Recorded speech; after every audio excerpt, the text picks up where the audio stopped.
Hey, this is gonna be fun. Okay, let's look at what we've got here. The first body is a sunburst pocket base, and it has been partially stripped, and the original contour has actually been modified a little bit. And I'm gonna lean into that and make it a little bit more ergonomic before painting it. The second body, of course, is this lovely red, white, and blue Old Glory. This used to be a black pocket base, and so you can tell based on the paint which model and which year it is, because they only made certain colors and certain models under certain brands in certain years. Here's the neck of the stripped one. I already sanded down the frets on this. They had been so low that my fret pullers couldn't even grab them. They had been leveled so low, and so I just embraced their lowness and sanded them the rest of the way down, and now I don't have to fill the slots with wood or anything like that. They each came with a backing plate. One is broken. I suppose I will have to reproduce that. Here is the neck of the Old Glory base. It is filthy and gross, but the frets are in good shape. It's had some very terrible amateur paint work done, but we're gonna lean into its ugliness, and I don't know, I think a lot of people will actually like it. And here's the rest of the parts. I bought the red, white, and blue base off of Reverb. It was one of these people that parts things out, which is really annoying, but it was only $100. He wanted $250 for this bridge. These bridges have pickups inside, so they are kind of rare and cool. Those are little magnets that go into the coils that are inside the base. But I got this one with the stripped base, which came virtually complete except for a headstock logo and tuners. Neither of them came with either of those, but it did come with all the rest of the original parts. That is, without, it did not come with the potentiometers. And I don't actually know the original wiring diagram on these. I've been looking all over the internet trying to find it, because somehow they blend the bridge pickup and the neck pickup, and I still don't know how. Here are the modesty plates for the neck bolts and the micro adjust screw that goes in the middle there. And a handful of screws. Let's see what we can make. My goal with this project is to take these piles of parts and make two bases. These bases start out with pretty tiny frets. It's the exact same neck as their guitar neck, as far as I can tell. And so I'm going to start with this lovely beast. It's been customized, and of course I'm going to keep it this way because it looks sick AF. Ooh, that's cool. There's kind of a swirl over there. I bought this from one of those it's on Reverb that parts out guitars. Here's the ad. I only paid $100 for the neck and the body. He wanted like $250 for the bridge with the pickup in it, and he wanted $50 for the tailpiece, and I figured $150 with the tailpiece. I can fabricate or find everything else. Let's start with the neck. First of all, it is grimy and disgusting. So let's clean up the fretboard and the frets. Okay, here I'm just using a scent-free mild hand soap, a moderate amount of water on a toothbrush, and scrubbing it.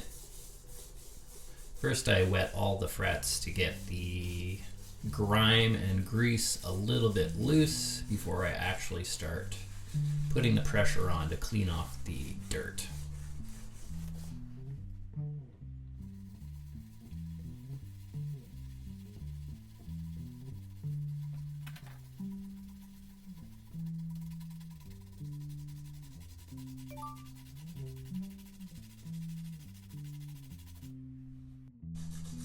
I'm not worried about doing a perfect job here. I just want to get the majority off so that when I tape off the frets to do the crowning and polishing, the tape won't fill with this grime immediately. because the tape is going to leave some marks, and so is the buffing process. So I will have to clean it again after I'm done with the fretwork.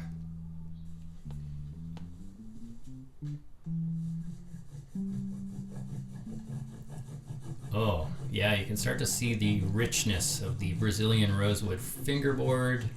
There's still some grime hanging on tight there, but we'll get that on the second round. It's just a preliminary cleaning so that I can stick some tape to the fretboard and crown these frets, because they have lots of scratch marks in them and they're quite flat.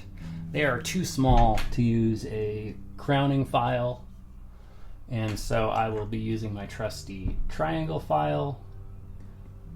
This is the old school method and the new school method. I see a lot more people are re-embracing the triangle file. You have to grind down the edges to make them safe to run near the fretboard, and you still need to protect the fretboard with tape. So let's get started on that.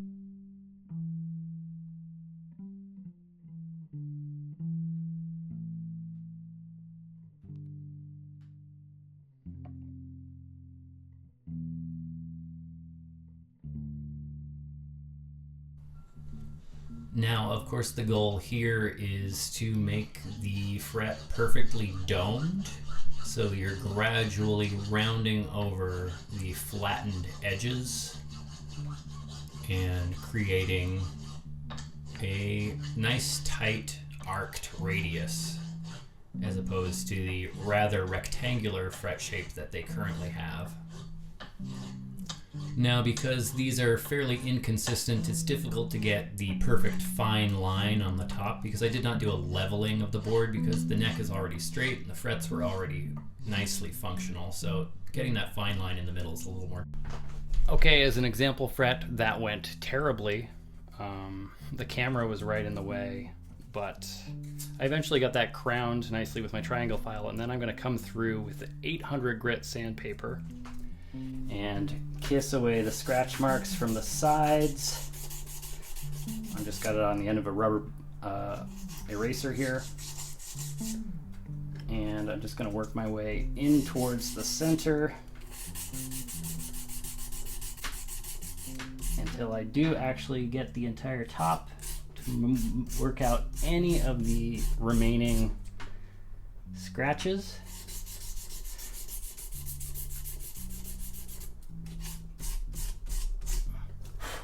Still pretty rough, but then I'm going to come through with these sanding cloths. I have this set aside for frets. You can see it's pretty battered, but they are in order. I think it's like 1200, 1600, and maybe like 2400.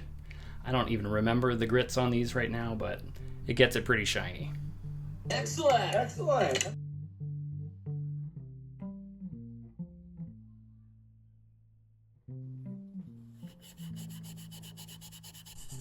Now, the reason I really enjoy these sanding cloths is because you can feel exactly where you are on the fret with your fingertip, and that way you know what you're working on, versus those sanding pens or whatever they are. You know, they're good, but you can't feel what you're doing, and I prefer it this way.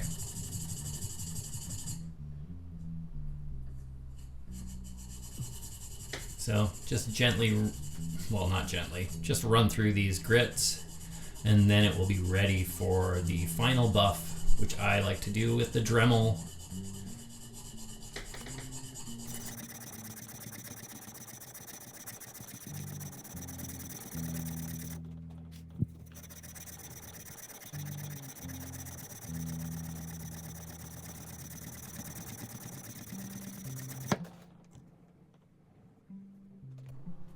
Now here you can really see the difference in the profile of the first and second fret. The first fret is now a nice rounded arc, but the second fret is very rectangular. You can see that on the edge there. Now a little bit of buffing with the Dremel. I don't like to buff them too much with the Dremel. You want to get it as close as possible with the sanding cloths, because the Dremel can heat up the frets, and if they're glued in, this can result in them kind of popping up. So minimize your buffing.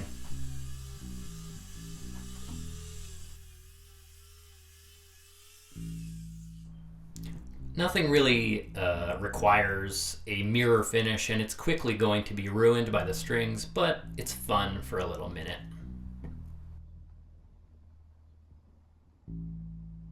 Okay, things are getting a little messier here, but I put my board butter on, and now I'm going to buff it out with this big buffing wheel. I don't usually do that, but I thought I'd try it out on this one because, I don't know, could be fun.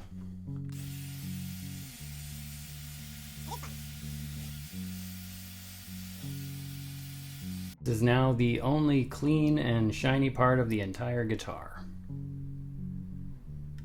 Let's move on to the next project, tuners. Now, like every part of this guitar, the headstock has been modified, and I tried dozens of different ferrules, and every one of them is way too loose. But I did find this one giant set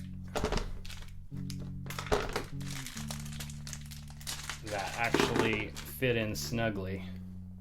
I don't know what make they are, but they actually fit, require even being clamped in.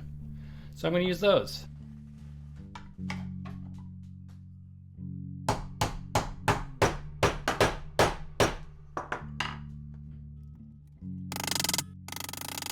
Oh no, guys, I ruined it. I chipped the paint.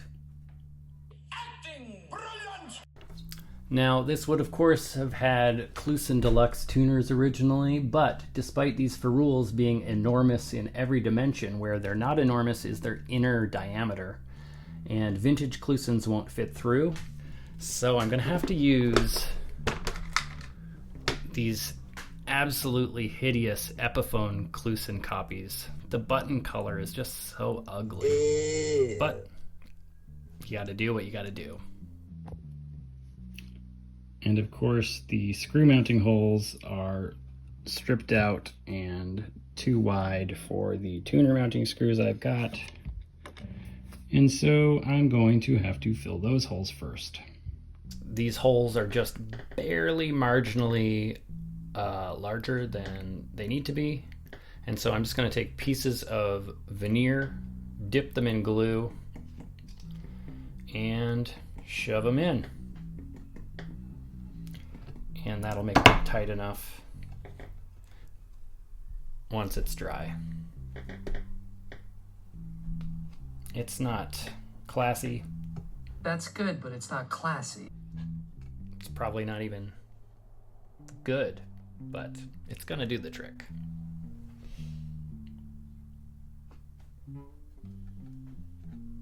This is actually kind of expired glue too. Look how stringy it is. That's how seriously I'm taking this operation. And once I have those in, I will let them dry thoroughly and then clip them off. And then there'll be plenty of, or what's the opposite of space? Plenty of tightness. Snuggety. I don't know. It'll work. Excellent.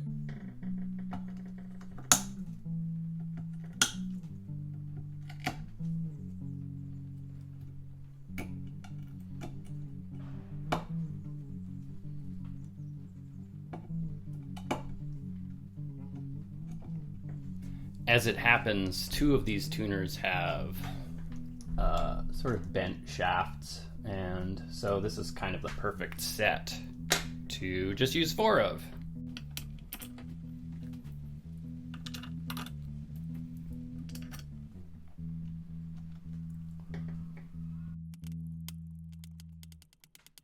Now, ideally, of course, you would plug the screw holes completely with appropriate sized dowels.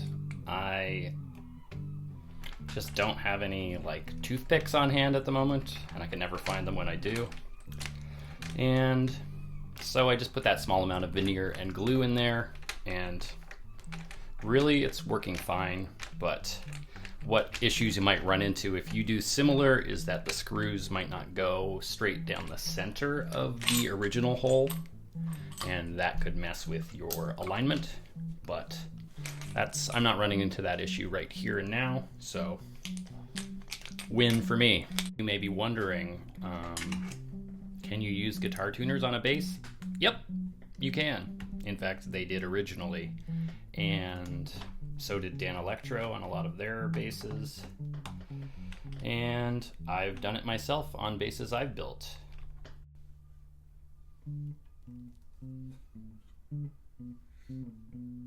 Now we have to move on to assembling the body.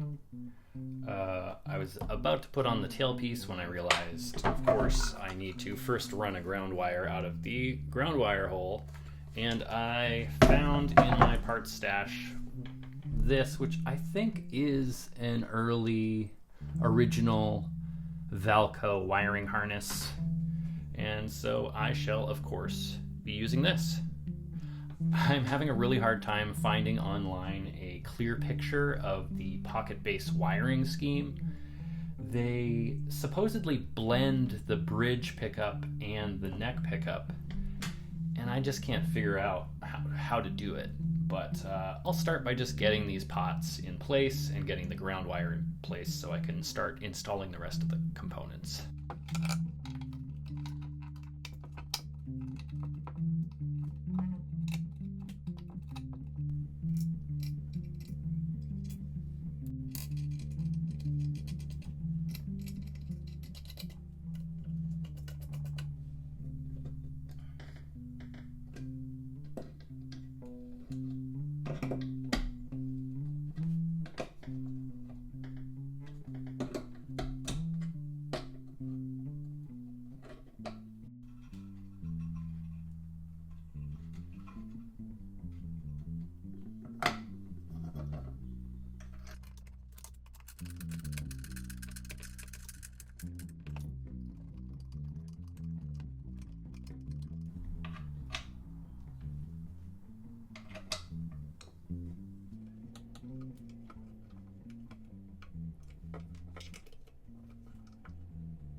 Now this is one of Valco's lower end pickups where it's just an Alnico magnet in a cardboard bobbin, and they're wound to about 9K ohms. I actually prefer the sound and clarity of these to their higher end adjustable pull piece Ralph Keller pickups.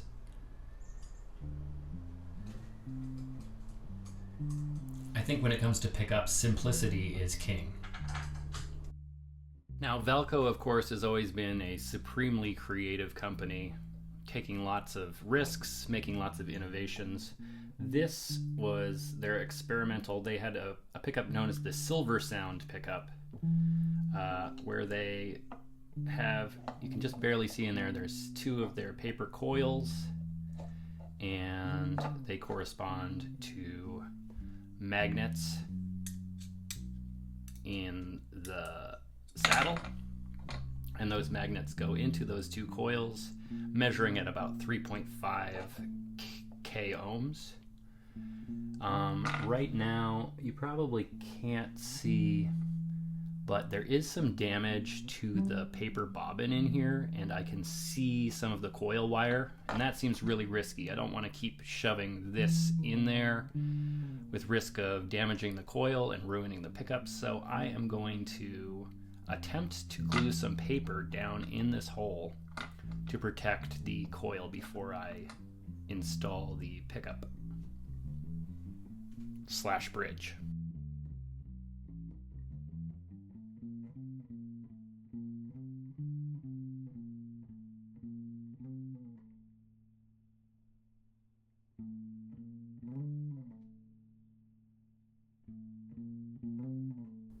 It was super annoying, but I finally got it down in there.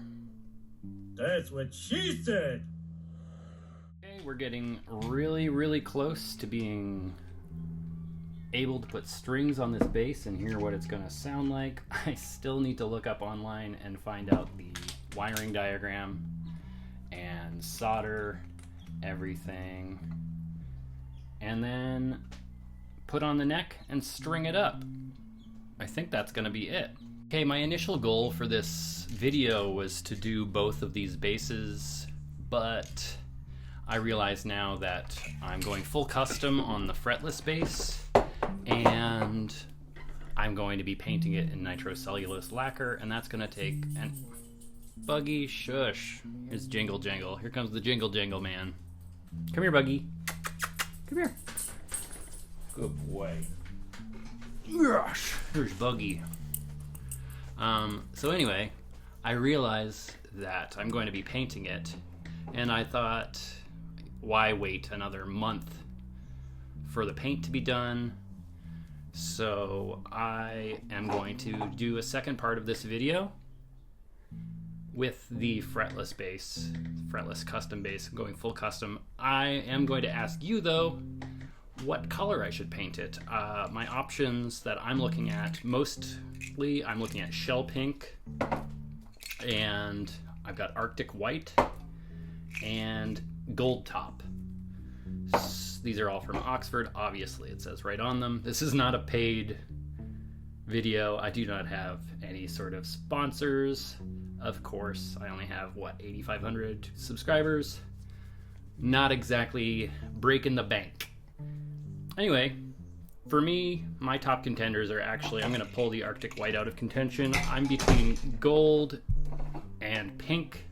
Let me know in the comments which one I should do that base. It's right down there. You can see it.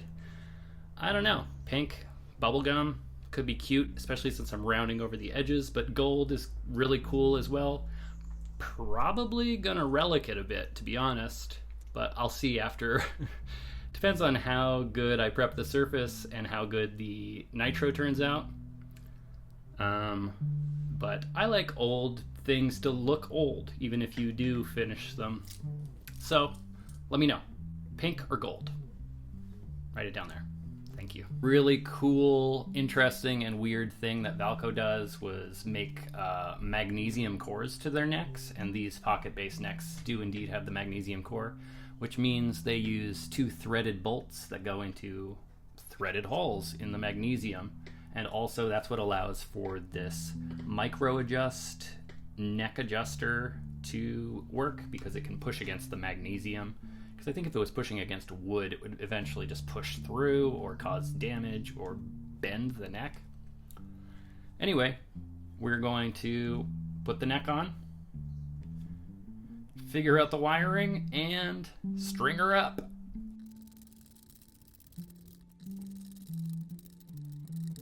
Ta-da! Can somebody please open up the back of their pocket base and show me how this wires up? I've tried every possible configuration to get a blend situation happening, and it's not working. Hit me up. Please DM me a picture of how this is wired. Thank you. Okay, sick. My plea on Instagram worked. I've asked many times and had many people say, yeah, I'll get it to you, and then, I don't follow up, they don't follow up, and I've just never been able to find a clear picture online of this wiring. But thankfully, Electrogram, yes, at Electrogram, I don't know if he wants credit, but he sent me a great picture, and I can tell exactly what's going on. Here's the picture. So you can see here that the neck pickup connects directly to the output wire on the first slug, and the second slug, which is normally the output slug of a potentiometer, is connected to the bridge pickup. And what I surmise is that when you turn the pot, it adds in bridge pickup and therefore subtracts some of the neck pickup. It blends the signal, just as it states. Pretty cool. So at last, this is not a configuration I had guessed when I was guessing any possible way to make this blend. And here it is. But also, secondarily, they go to another pot, which is just an actual volume control. Let's get moving with some strings. On this bass, I'm going with flat wounds. And here in Canada, it's pretty difficult to get almost anything. We have much less of everything than in the US. I don't want to wait to order something in and pay duties on it. And even short scale flat wounds are difficult to come by here. You can get chromes at the local stores, but they actually are for normal like 30-inch short scale basses. But these are essentially just guitars with 4 strings. They are, I think, 26-inch scale. Let me get a ruler. Couldn't find a ruler, but I got this. Let's check it out. Okay, 25-inch scale. It's just a normal guitar with 4 strings. A lot of people convert these to baritones, 6-string baritones. I guess it goes really well with the Silver Sound pickup and the blend. But I've never tried. If I do sell this bass at some point, I will include the other two tuners and ferrules. So if someone wants to convert it to 6-string, by all means. But you could also just buy any of the many hundreds of Thunder sticks. Actually, those are even shorter scale. Those are 22-inch. But you could buy a different Valco guitar that already has 6 strings and make it a baritone. You don't need to get one of these guys. I had to cut down the strings, and on the low E, I even had to pull back some of the windings. It's not advisable, but it'll work okay. You can see I could only leave a little bit of silk on 2 of the strings, and that's just the way it's going to have to be for now. Let me know in the comments if you know if there's, because I know they reissued these basses, so there's probably a ready supply of 25-inch scale bass strings. Yeah, let me know if there is and where they are and who sells them. Okay, real talk. I always thought this blend thing was too good to be true, and now in practice, I'm pretty sure I wired this exactly as you're supposed to. But in practice, I'm not seeing any transition really. It's like you can turn it.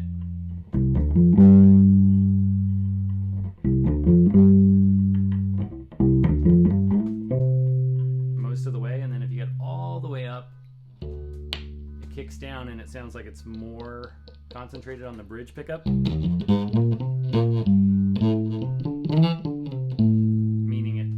Sounds, I'm not going to say bad because tone is objective, but the output's lower. And then as soon as you get a little bit back off of that, it blends in both. And then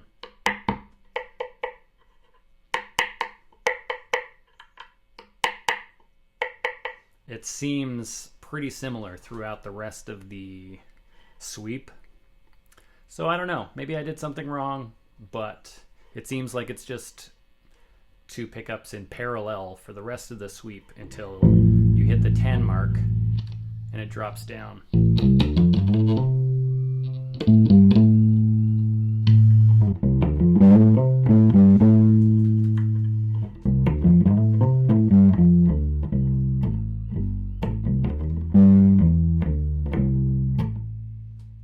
Don't know, still pretty badass though. Okay, both of these pickups are quite microphonic. So you're gonna want to use a cloth strap because you hear the leather strap grinding along the body. So that's something to keep in mind if you play pocket bass. But let's see how it sounds.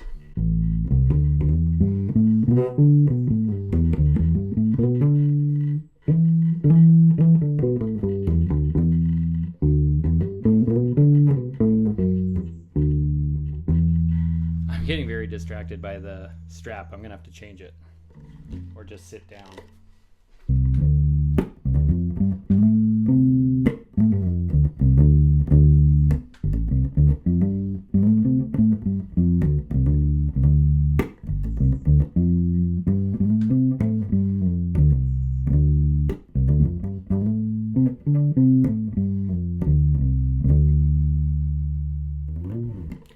Let's try it with a little bit of fuzz.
Hopefully you enjoyed this video bringing back this bass. I am going to have a second part where I reshape and paint this body as I mentioned, and it's going to be a fretless version. I'm going to put a custom pickup in it, custom everything. This one is full stock pretty much, and this is going to be the inverse of that. So subscribe and it will let you know when this video comes out. And please, for the love of God, like and comment. Apparently that's going to help me out with the YouTube gods. And yeah, thanks for watching. See you next time. All the cool kids, L and S. 100% cool kids are Ellen and Essex. Every time you don't L or S, I'm gonna cut the face off of you.